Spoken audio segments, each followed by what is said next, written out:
Good evening. I'd like to call the March 12th, 2019 regular City Council meeting to order. Roll call, please. Councilmember Krupa.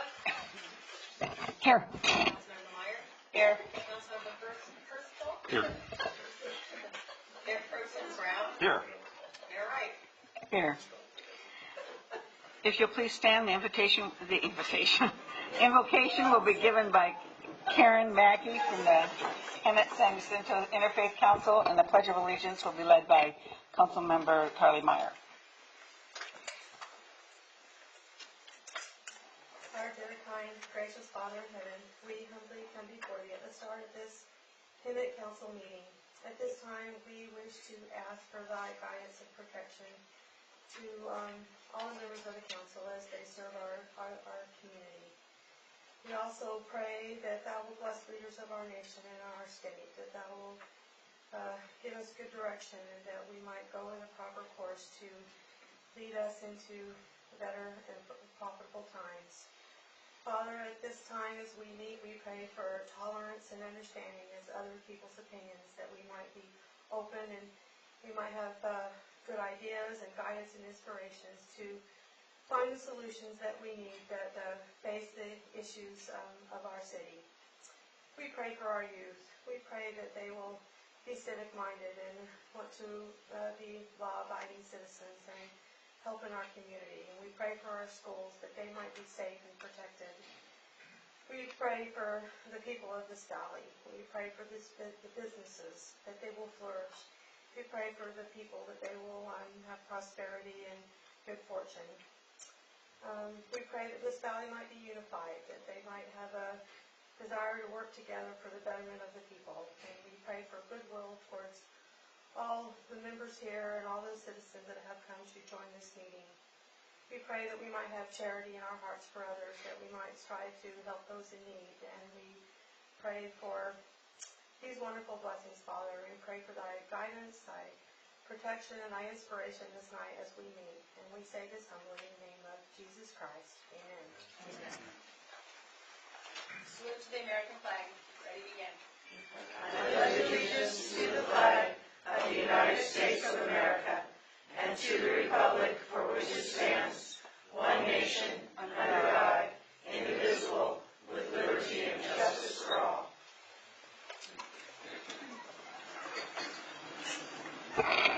Next, we'll go on to City Council business. The following consent calendar items are expected to be routine in nature. Oh, sorry. Yes, we have a... Yeah. Jeez. City Attorney, closed session report, please. Thank you, Mayor. The City Council had two items on its regular closed session agenda for 6 o'clock. At the request of the City Manager and City Engineer, we added an additional item of potential litigation as an item of subsequent need. That was added to the agenda by a unanimous 5-0 vote. The result of that item is that we're asking you to add another item of subsequent need to your discussion agenda tonight with regard to the closure of the Stetson Bridge. That can be added by a 4/5 vote. We think it goes under discussion items, but of course the mayor and the council can move it to any point in the agenda that you would like to do. There was no reportable action on item number 3, conference with real property negotiators, although the council did complete that discussion. And item 4, public employee performance evaluation, we did not get to, and that will be held over until the end of your regular meeting tonight. That concludes my report. So would council prefer to cover that? Yeah, I'll move to add that to the agenda. Okay. So, and I guess the other whoops. And that passes 5-0. Would you like to address it during the discussion items or address it now? I'd recommend that we address it now. Okay. Does everybody agree? Okay. So we need city engineer.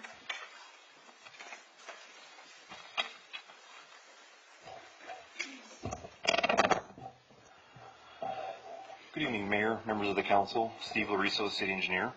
I'm making a presentation tonight for recommended action of closing the Stetson Bridge in between, let me make sure I get this, Costin and Warren Road. There was some reportable information that was done during some investigations recently of the bridge that suggests that the bridge should be closed in anticipation of a new bridge being constructed. And with that, I'm here to answer any questions you may have.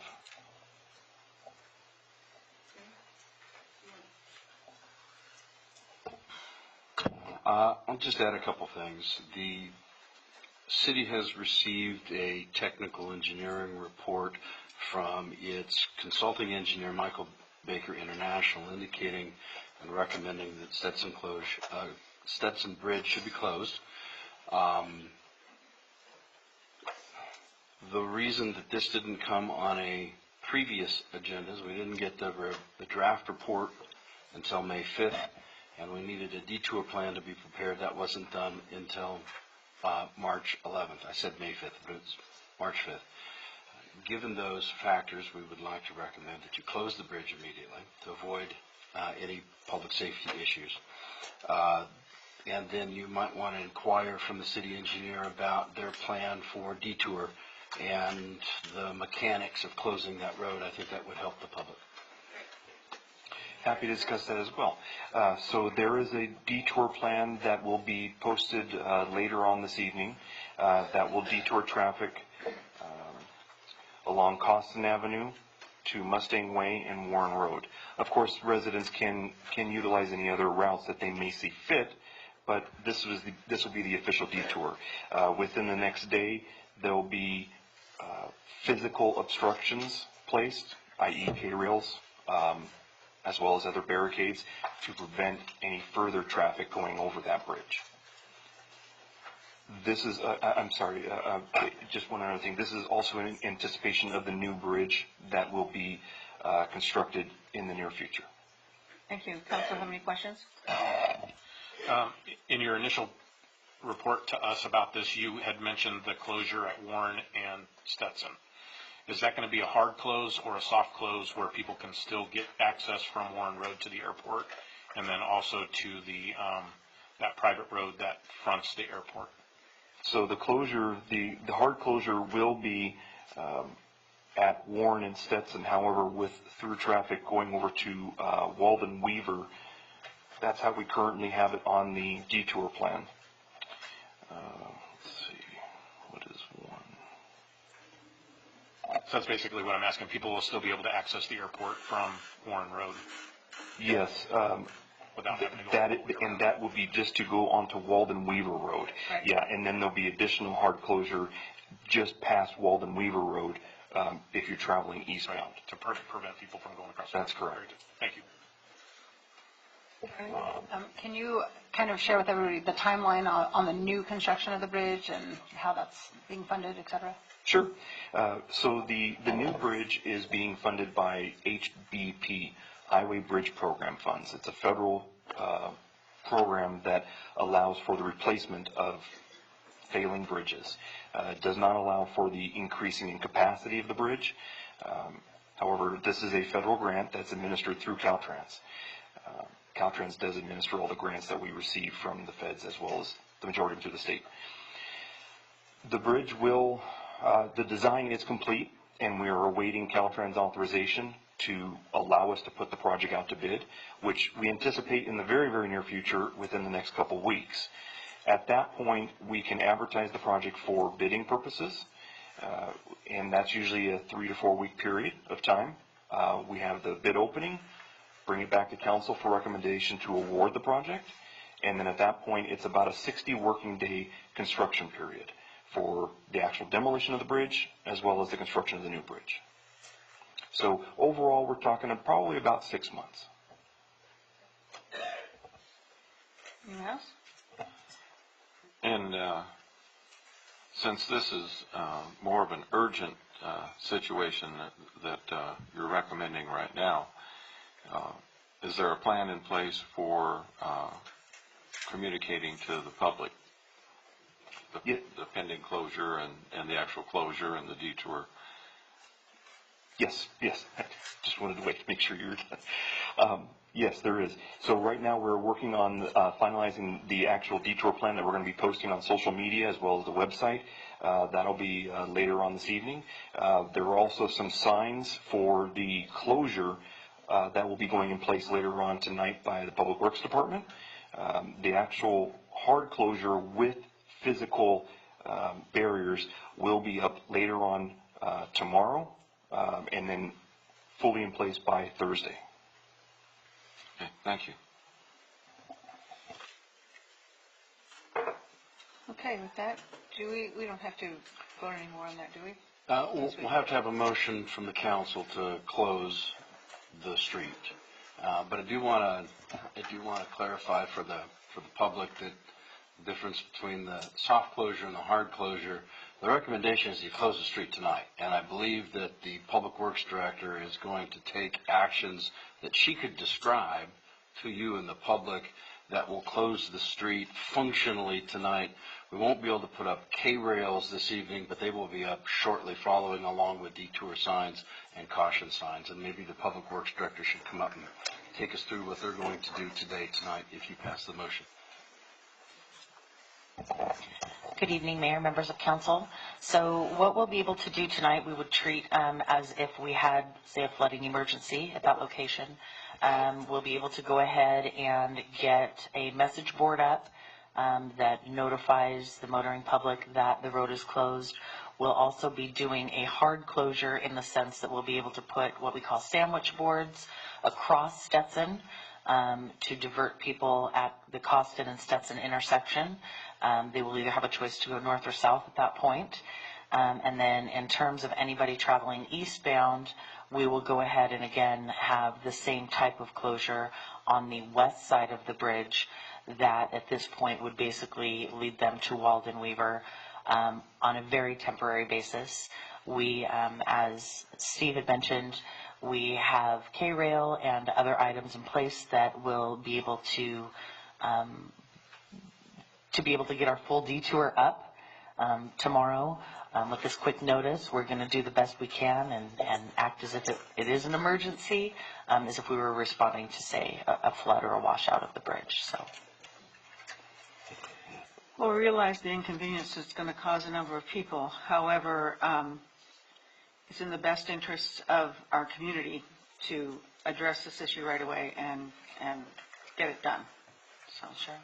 And go ahead. Just one tidbit, if I may. I know, talking with our principal engineer, Robert Vestal, to answer your question about notification, we do have a default set of emails. We notify the schools. Obviously, our police chiefs know now, but we do have a notification list that goes out for any road closure, so those will absolutely be getting the notification this evening. So with that, we have a motion. I'll move to accept the city engineer's recommendation to close the Stetson Bridge. Second? Please vote. And that passes 5-0. Now, City Council business. The following consent calendar items are expected to be routine in nature. They will be acted upon by the City Council at one time without discussion, unless there's any City Council member, staff member, or citizen that requests to remove an item from the consent calendar for discussion. Sarah, has there been any desire to pull an item from the consent calendar from public? From staff? Does council have any desire to pull a consent calendar item? I'd like to pull number 9. Pardon? Number 9. Okay, number 9.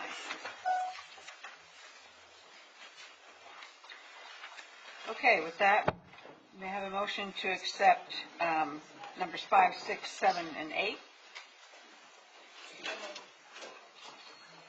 you have a second? Second. Please vote. And that passes 5-0. Okay. Deliano.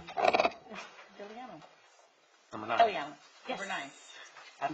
So I have a question. This is the same company that's been plan checking for quite some time.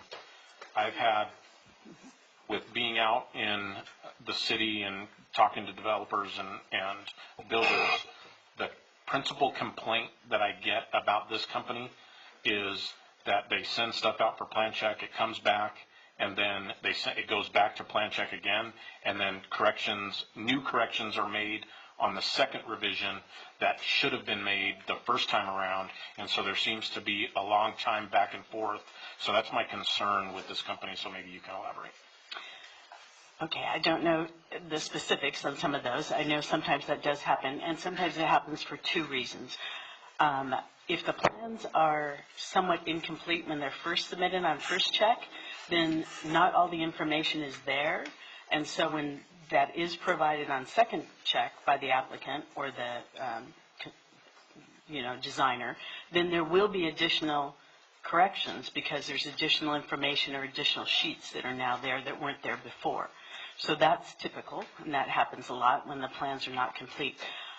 One of the things that we have instituted most recently, now that we're finally at full staff or full whatever this level of staffing is in building, is that the building official and the senior inspector are looking at the plans as they're coming back from CSG, and also determining whether that can be a recheck in-house, whether those are complete, and whether they even need to go to CSG in the beginning. We're trying to keep more in-house, but we don't have a structural engineer, so anything structural does have to go out.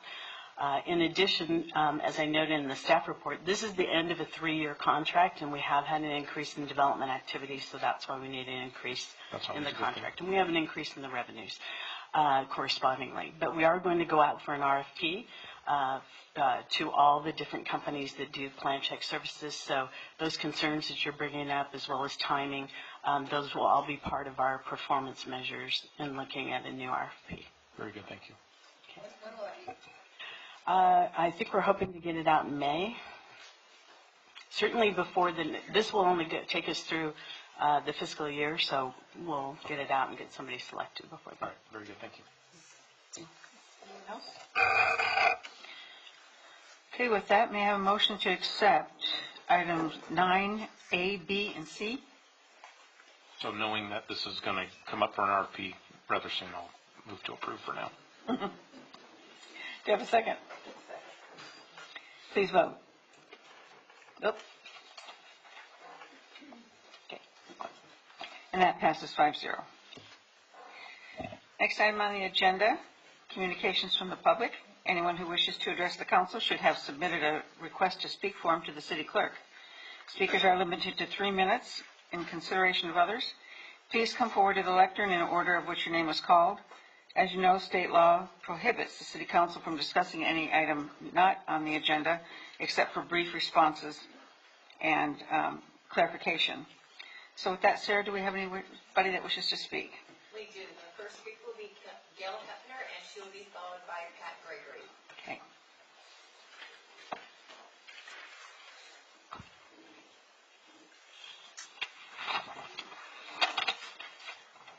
Mayor Wright, members of the City Council, my name is Gail Hepner. I'm the Executive Director of the Center Against Sexual Assault, and I wanted to come and speak with you today in response to the ad hoc committee report that was given at the last council meeting on CDBG, and wanted to provide some clarification, because I can imagine that was rather concerning to hear.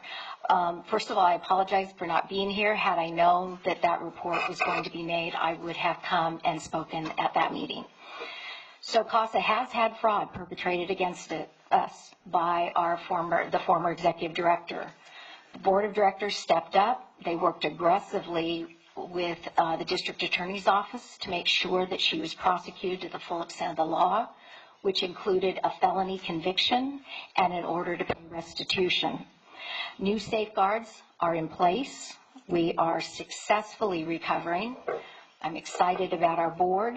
I think we have an amazing staff, and I'm looking forward to the future. Thank you. Thank you, Gail.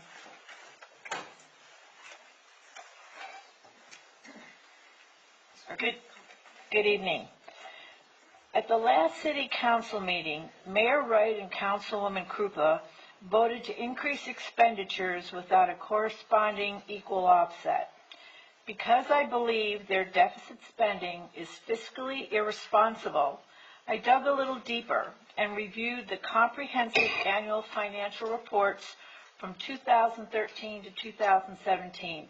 During that time, both Councilwoman Krupa and Mayor Wright were on the council. I compared the financial information to a statement made by then Mayor Krupa, who in 2017 stated that it was unacceptable to live with deficit spending. Those are Councilwoman Krupa's words. I took a look at the CAFRs. 2013, Hemet spent $4.3 million more than it received. 2014, $6.5 million deficit. 2015, $4.6 million deficit. 2016, we actually were in the black, $2 million, but that was because of my favorite topic, water rates. The water bills were increased that year and temporarily changed the outlook. But back in 2017, went back to $6.2 million deficit. Over those 6 years, that was a $20 million expenditures that we really didn't have. Councilwoman Krupa says deficit spending is unacceptable, but she and Mayor Wright have been practicing fiscal irresponsible decisions for at least the past 6 years. There's a entry that's called the total asset position of the city that the auditors say gives you a good idea of the health of the city. The health of the city has declined $80 million since 2013. Now, some of that has to do with, and I can't even begin to understand it, an accounting change due to the pensions. But what that means, though, Hemet has been fiscally damaged over these past 6 years. So I'm asking Councilwoman Krupa and Mayor Wright that if you cannot make financial decisions that are responsible, if you cannot balance the budget and stick to it, then maybe it's time that you step down and let people come in who are going to keep us on a balanced budget and keep us from going deeper into a hole. Thank you. Are there any other speakers? Mary Ann Darwin.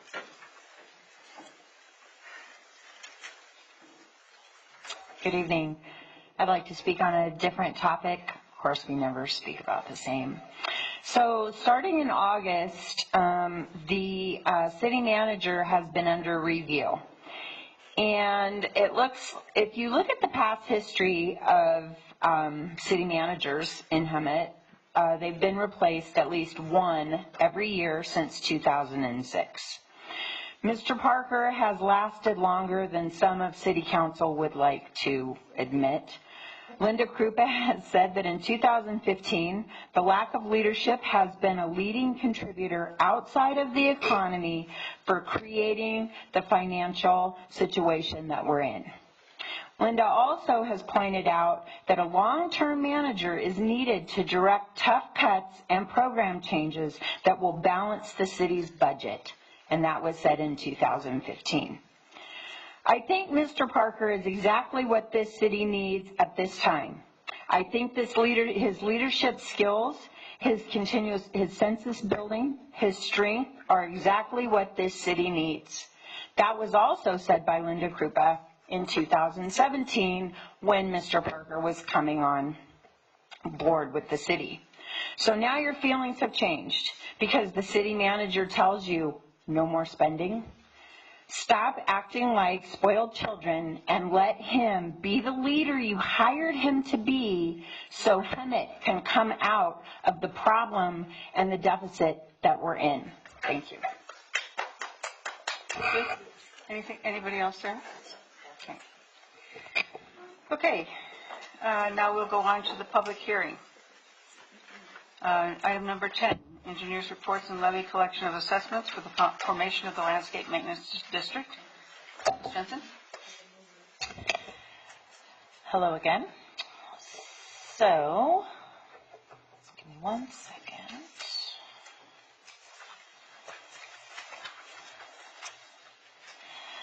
All right, so we actually have two public hearings tonight, and I'm going to kind of preface both with the same information. They're two different properties that we're talking about, but we were here on January 8th, and the City Council approved the initiation of proceeding with formation of some landscape maintenance districts and a streetlight maintenance district.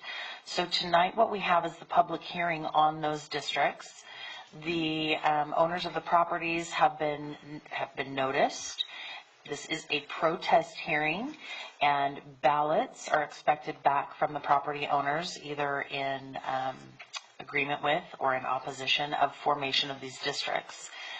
The formation of landscape maintenance districts establishes a revenue source for street lighting to be paid for, as well as for landscape maintenance to be done, specifically on those properties, and the properties only pay for the benefits that are specific to their properties. So I know in talking with my staff as well as the city clerk that we have received a few ballots for each, and so what we'll do is kind of walk through each one, if that's okay with you, and see if we have any additional comments and potentially count some ballots. So the first one, item 10, is actually a property that is located on the north side of Florida. I can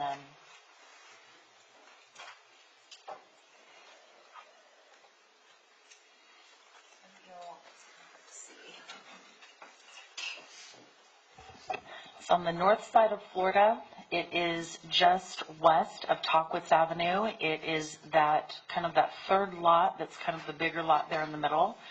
The conditions of approval for development of this lot, as well as most all other developments, requires formation of these districts. And so tonight, item number 10 is actually the public hearing that we'll be holding to potentially approve formation of just a landscape maintenance district for this lot.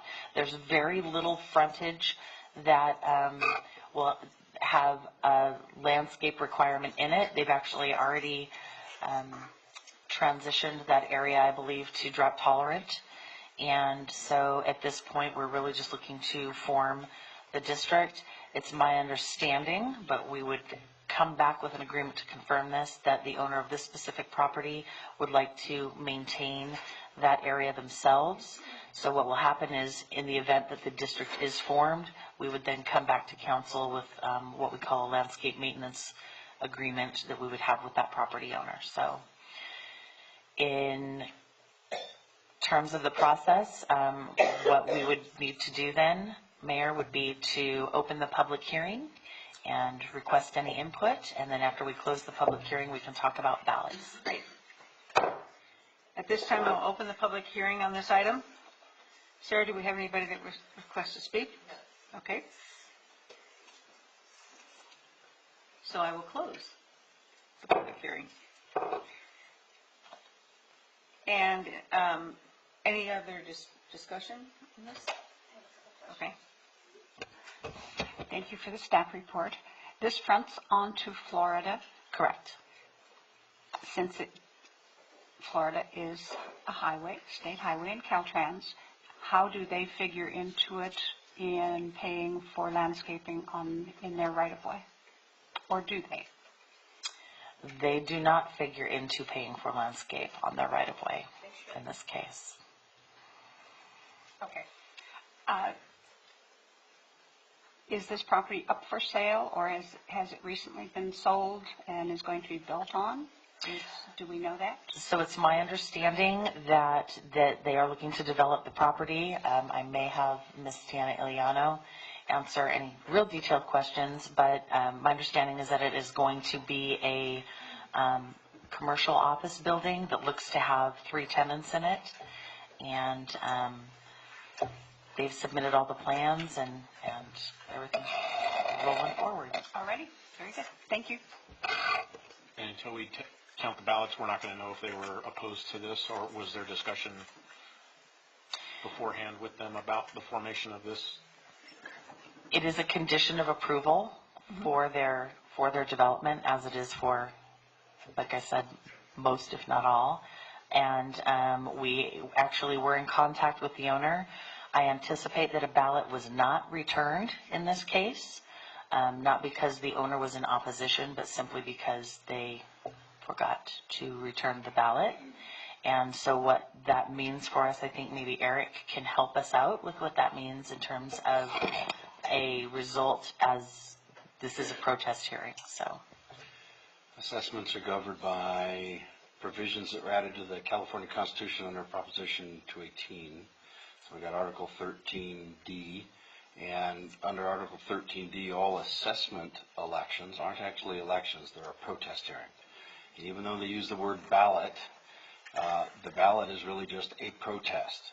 And unless there's 50% of, and depends on how the engineer has weighted whether it's parcels or property, or in this case EDUs, unless we get protest equal to 50% of that, then the district is formed. You can form it. It's taken as a yes vote. So all we need to do is open the ballot and see if there's a protest. There's only one property with regard to the first one. If there's no protest or no ballot, then you're free to approve it. Okay, so this time, City Clerk, would you? For landscape maintenance district, number 108, I have no ballots.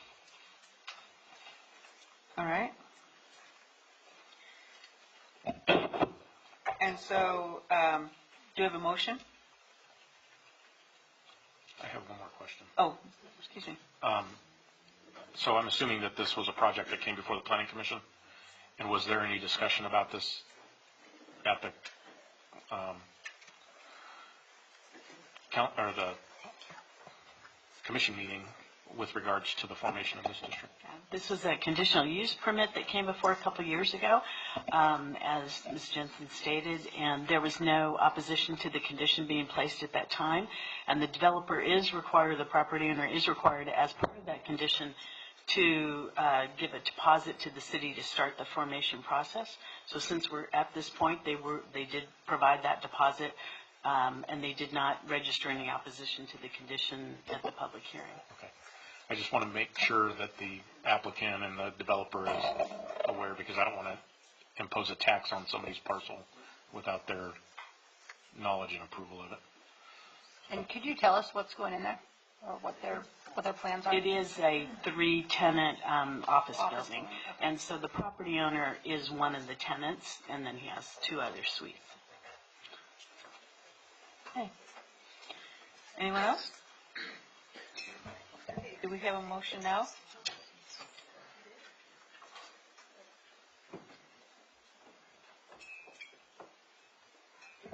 I'll move to approve it. Second. Please vote. That passes 5-0. Thank you, council. Next item, engineer number 11. This is number Engineers reports on levy and collection assessments for the Formation Landscape Maintenance District, number 109, and Streetlight Maintenance District, number 109, fiscal year 2019 and 20.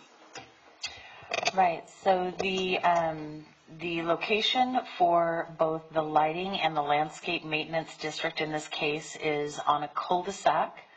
The name of the street is Airway Place. It's right off of Wentworth. Oh boy. So, that's not working.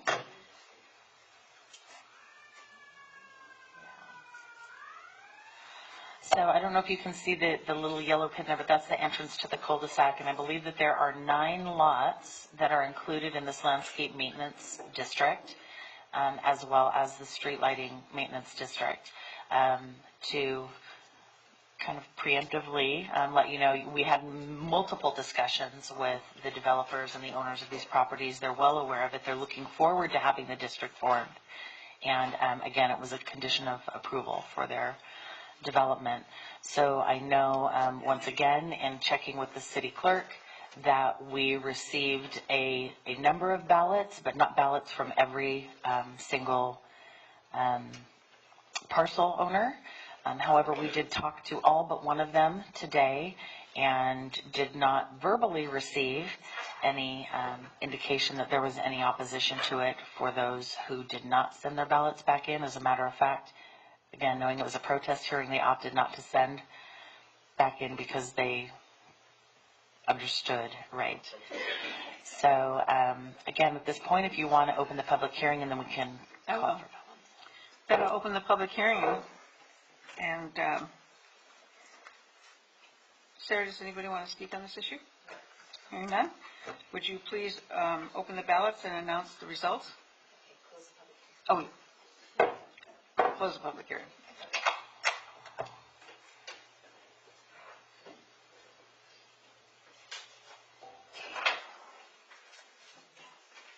And may I ask, Sarah, is this the LMD first? This is the LMD first. Okay.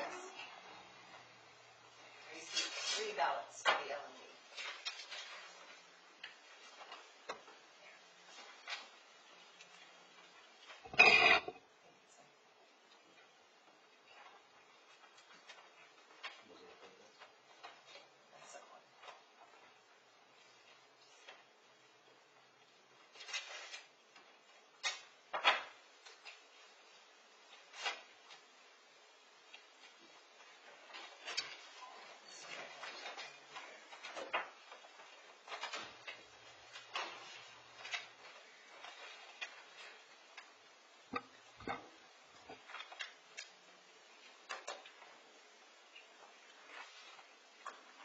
Okay, so there were 3 envelopes, but there's actually 4 ballots, and all 4, I have 2 ballots opposed. I don't know if they're the same. Might have to look at those. They are the same lot. I have 2 ballots in support and 2 ballots in opposition, but we'll let the city attorney look at those. Same parcel.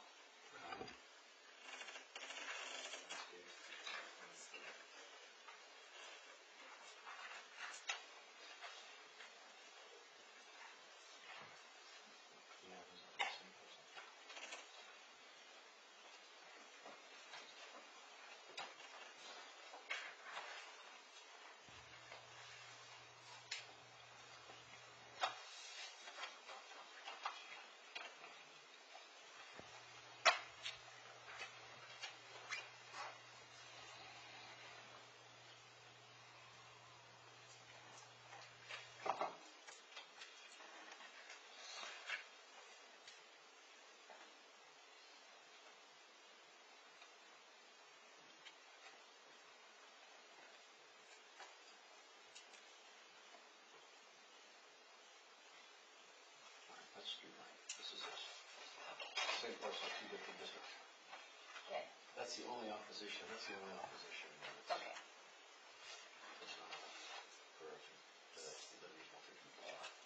So with that situation, let me open the streetlight maintenance district envelopes to make sure we don't have any lighting maintenance district ballots in there.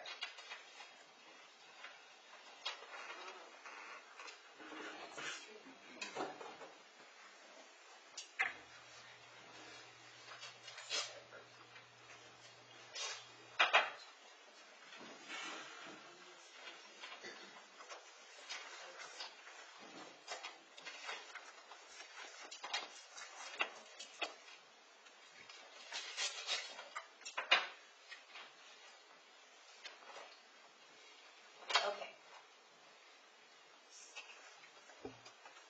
So for landscape maintenance district 109, we have 2 ballots that were received in support and 1 received in opposition.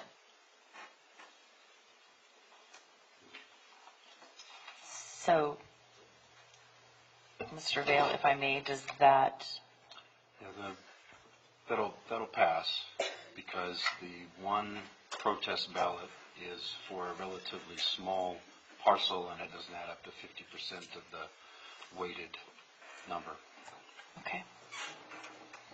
For streetlight maintenance district 109, I have 4 ballots. 3 of them are in support, 1 in opposition. It is the same parcel. think that's going to be the same result, but let me go to the engineer's report and look at the table that they have in there.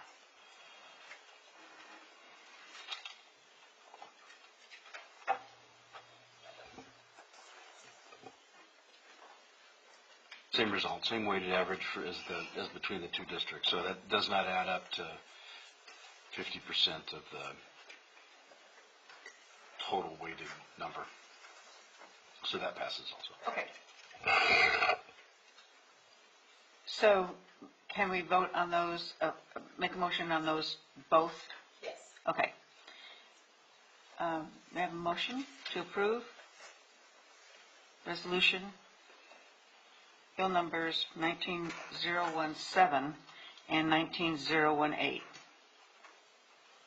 So moved. Do I have a second? Second. Please vote.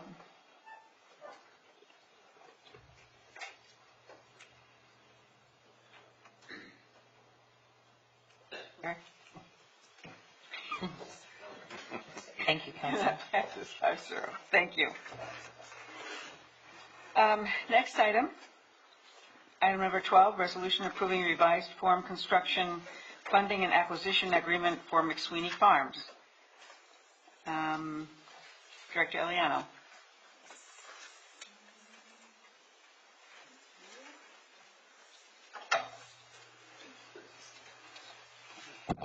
Good evening, Mayor and Council. Wanted to provide this report overview for you. This is a resolution for a revised funding, construction, and acquisition agreement for the McSweeney Farm Specific Plan Community Facilities District. Okay, that does not work. Okay.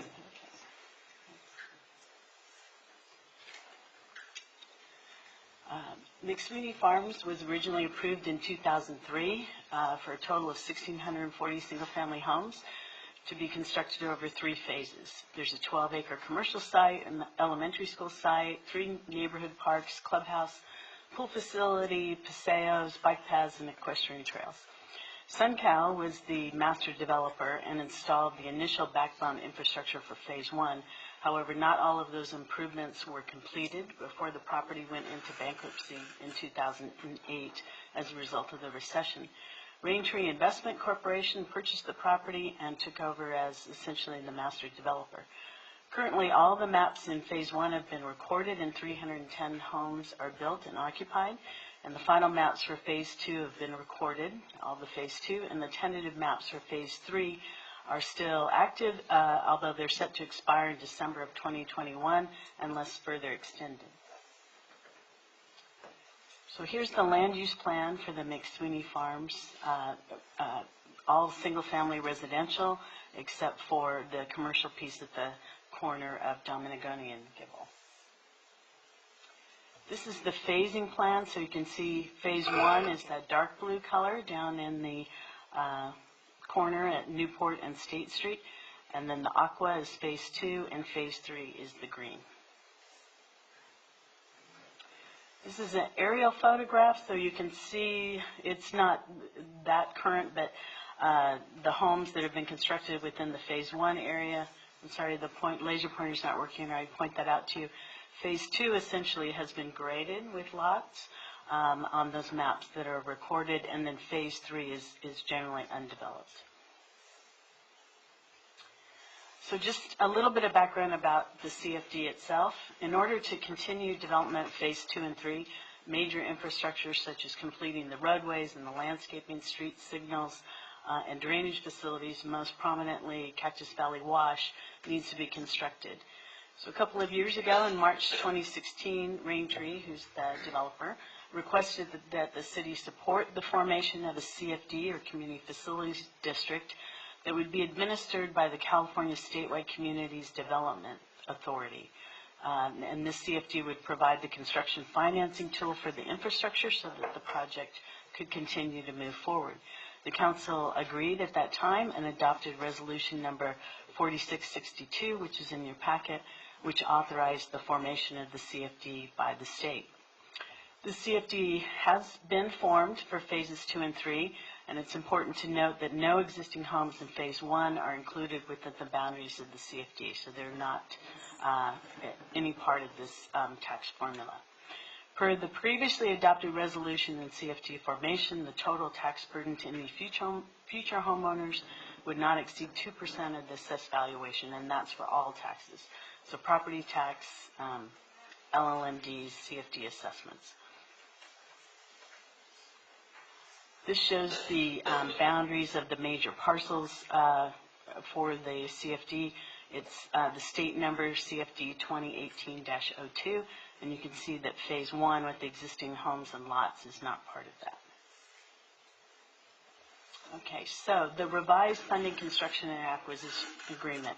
In conjunction with the formation of the CFD, you have an agreement, and in this case called Funding, Construction, and Acquisition Agreement between all parties, which would be the city, the state, the CSCDA, and Raintree, that outlines the responsibilities for the construction of the infrastructure and the disbursement of the CFD funds. A form of the agreement was approved with the prior resolution, but was not executed. It was just a form. The Raintree Investments is now requesting revisions to the prior agreement that would have the city construct certain improvements so that the city can draw on the funds from the state CFD bonds as needed as the construction proceeds, providing greater flexibility in the funding.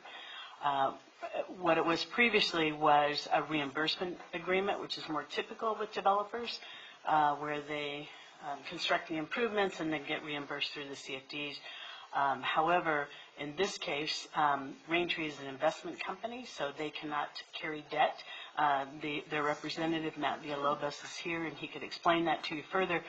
But essentially, if the city takes the lead in terms of constructing those master plan improvements, then the state will issue the monies to us as we go for construction, and the city is never liable for any of the costs. So Raintree will front any of the costs that the city needs to design and construct and to bid and to inspect, and the monies will continue to come in from the state to reimburse those costs. If the developer does it, essentially it's not reimbursed and acquired, thus being the acquisition part of it, until the construction is completed or near completion. So this allows a much more flexible funding stream, and as the applicant indicated to us, without this provision, the project really wouldn't be able to move forward. They don't have that kind of capital. So I mentioned the city would not incur any of those costs. The infrastructure improvements, and as part of this agreement, we updated what's called Exhibit A, so it outlines very clearly what those infrastructure improvements are. So one of the first things is what we call the Phase 1 punch list. These were all the things that were not completed by SunCal before they went into bankruptcy. So you have streets that were there, but none of the streets have been accepted by the city because they don't have the final overlay. There's landscaping that's missing. There's signals that needed to be put in. So this Phase 1 punch list brings all those Phase 1 improvements up to date for that part of it. So that's kind of the first priority. So those will be improvements and signals on State Street, South Village Loop, Newport Road. Also completing McSweeney Parkway crossing over Cactus Valley Wash. So any of you that have been out to McSweeney and have gone to the clubhouse, which is now open and available for them to use, it's this kind of Arizona crossing, funky roadway. This actually can potentially be hazardous at night or other times during the day. So the other priority, and one of the residents that live out there, in the HOA, is to build that crossing to its ultimate configuration so that it's a safe crossing. Also, off-site traffic signal and intersection improvements that were a condition of the development, completion of the Cactus Valley Wash drainage facilities, the Phase 3 improvements. So when in order for Phase 3 to open up for development, Gibble Road would need to be widened. There's also internal arterial streets, landscaping and parks in Phase 3, and Phase 3 drainage improvements for two other washes, Avery Canyon and Lopez Canyon. So it's a much more detailed and extensive list in the agreement as Exhibit A. And the reason for having the list Most likely, at least the first series of bonds isn't going to fund everything, but it's indicating a priority list in terms of the city's priority and the developer's priority. And in working with the developer and the city engineer and the city attorney's office, really determined that this was the best priority to keep the project moving forward in a logical function and meeting the conditions of approval needed for each phase. So this is a little bit difficult to see, but essentially it's an exhibit that kind of breaks down where some of those facilities are for each phase that would be constructed. Okay, so the anticipated CFD bond schedule, once the resolution and the revised agreement is approved and executed, the bond sale process with the underwriters can commence. So the appraisal's been done, the tax form has been done, everything's been set. This is kind of the last piece in order to put the bonds out for sale. The CFD at the state level has been authorized for a bonding capacity of up to $75 million, which will more than accomplish all of the improvements. But it will be sold or issued in smaller increments to match the value of the land and improvements. The state is requiring a 4-to-1 value to lien ratio. So we anticipate that the first series of bonds can be sold in 120 days. If the first bond proceeds are anticipated to be approximately $9 million, which will get us quite a considerable way through some of those initial improvements. As the infrastructure is completed and more homes are built, the land values rises and then additional bond series can be sold. So as the value goes up, then you have more bonding capacity to go to the next level. The tax formula is based on a maximum tax on the maximum bond sales, and so you're never going to be going over that maximum tax amount as additional series are sold. The developer anticipates 2 to 4 bond sales to complete the project. Really depends a lot on market values, and sales values for the homes and the land. So the higher the values, the faster the improvements can be completed. There are several national builders that have been interested in McSweeney and in the recorded tracts that are available, but want assurance that the project will be completed. And we believe that the CFD and the agreement provides that level of certainty, knowing that that infrastructure improvement would be completed. So the city's role, the city would adopt the resolution and the revised funding and acquisition agreement between all parties. The city approves all the infrastructure plans, of which the majority, I believe, are done and approved. The bid documents, manages the construction and inspects the public improvements.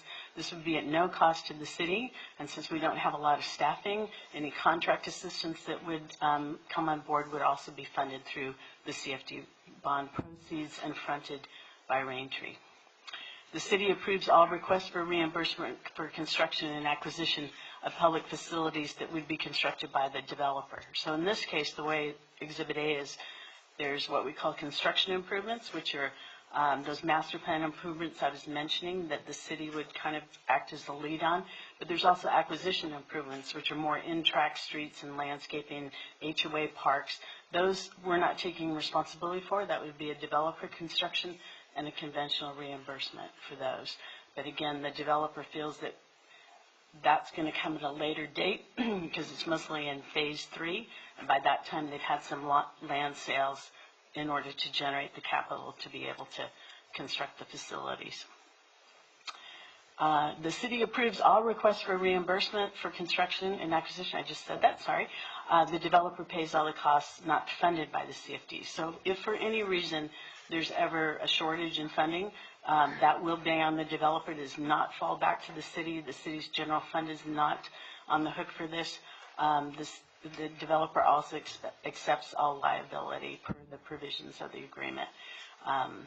This just allows the infrastructure to keep pace with the home building. The state administers the CFD for the life of the CFD, so all the audits and tax payments and everything else is all administered at the state level. That was also a benefit that we felt when we came and talked to you in 2016 about having this mechanism through the state. So far, several communities have taken advantage of it. It appears to be working very successfully to have it administered. They certainly have much more resources than we do to be able to do that. And finally, the city is able to issue building permits for new homes in Phase 2 and 3 when construction has satisfied the conditions of approval. So there's now at least 2 tracks to where some of these things will kind of release those tracks and be able to satisfy all of those conditions. And so they could get started very quickly. So the recommended action for you tonight is that we request that you adopt resolution bill number 19-019, amending resolution number 4662 to revise the approved form of the funding, construction, and acquisition agreement for the McSweeney Farm Specific Plan, and authorize the city manager to execute the agreement with CSCDA and McSweeney Recovery Acquisition, which is essentially Raintree Investment. So I'd be happy to answer any questions, and as I mentioned, the Matt Villalobos of Raintree is here tonight too. Is there anyone from the public that wishes to speak on this item? Hearing none, I'll ask council. Anybody want to? I do. Questions or Yeah. comments? Okay. So, this is good news. Yes. That there's some more new home development happening in the city. How soon, I know that the bond issue is, we're looking at 120 days, but how soon are we looking at starting the infrastructure improvements before that 180 or 120 days or after? So if this gets approved tonight, are we looking at, we're going to start seeing heavy equipment moving into that area? Matt could probably come up to speak to some of that. We actually have been working very closely with some potential buyers of some of the tracks in Phase 2. And so we've essentially structured it that Raintree is fronting some of those initial costs. Like, for example, there's some fair share fees that need to be paid, prior to certain milestones. And so if there's a gap and this isn't funded yet, they're going to fund that. But essentially, the tracks are recorded. We've worked out all the conditions and all the timing of the conditions. So a builder could come in today, submit their plans, and get started. And we think we'll be able to time all the construction. But I can have Matt address that. And then I think your question was related to the infrastructure itself, such as State Street widening. Right, all that infrastructure needs to start before developers start building homes. So right. What kind of a time frame are we looking at that this stuff's going to get started so homes can get started? Yeah, so in the 120-day process, as we're working with the bond underwriters to sell the first $9 million, we would be putting together the bid packages and going through the public bid process. So the goal is right when the bonds get sold and the proceeds are available, that we'd be awarding bids for contracts jointly with the city. So we're looking at 4 to 6 months. Correct. And we'll start seeing some. And then during that process, the builders would be going through the SDR process and the DRC process to process their plans. So that hopefully during that 4 to 6 month period, we're doing the bid packages, they're selling the bonds, and the builders processing all their development plans. Okay, very good. Thank you. Thank you. And I have a question for Deanna. I'm assuming through this process, TUMP fees are being paid. TUMP? Yes, they are. How does that then come back to pay for additional infrastructure for the city of Hemet? Okay, so let me make sure I understand your question. So all the homes within McSweeney will pay their TUMP prior to C of O. So it's not funded out of the CFD. But your question is, how are the TUMP improvement projects allocated back to the city? Right. Is any of that allocated back for actual improvements that have to be made here because of the increased traffic? Not directly, is my understanding. So at RCTC is where, at that executive level, is where they'll determine what are the projects for the zones, how much has been collected in each zone, and then what are those priority projects for the zones. But yes, we certainly need to push on that for any of the TUMP funding. It just seems to be more reasonable that if the fees paid on this should go to absolutely to the penny local infrastructure needs because of the increased traffic for this development. And I realize I'm not that decision